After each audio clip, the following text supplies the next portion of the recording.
Good morning, praise the Lord. Today, November 23rd, we'll talk about the second coming of Jesus Christ. God is so gracious. He got everything recorded in the Bible. He prophesied through the prophets about the second coming, about what's going to happen in the future, and everything is recorded in prophecies. And also Jesus Christ gave John the disciple a view of the future, and it was he was asked to record it in the Bible. So we see that in Revelation.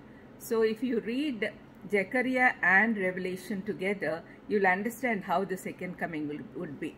In Zechariah 14:4-9, Prophet Zechariah describes the second coming graphically.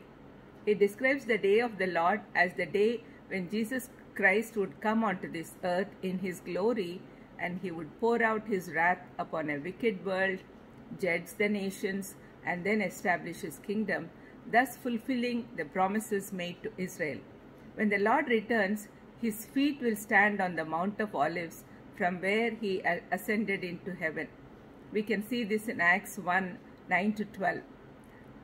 When after Jesus' resurrection and when he was ascending into heaven, all the people who were watching it, they were shocked to see what was happening. They just stared into heavens. They didn't know what was happening. That time, angels appeared to them and said, from the very place where he ascended, he'll come back.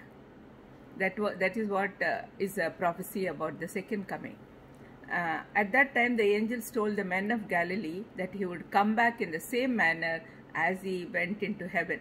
When he comes down onto Mount of Olives, the mountain would split into two from east to west, forming a great valley.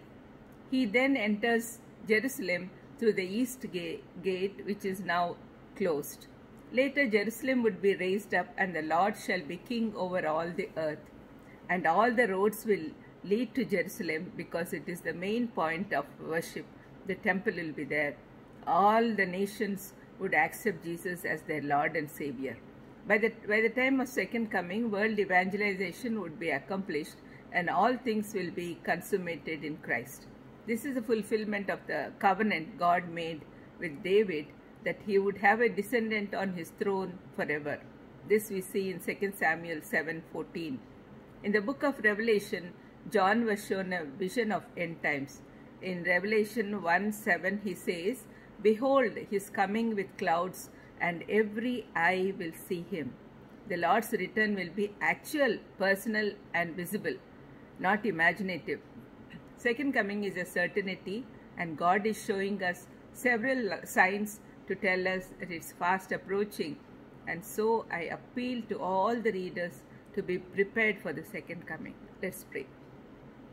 Lord, thank you for revealing everything about second coming through the Bible. Lord, help us to read it and understand it properly and prepare ourselves for your second coming. In Jesus' precious name I ask. Amen. Amen. God bless you.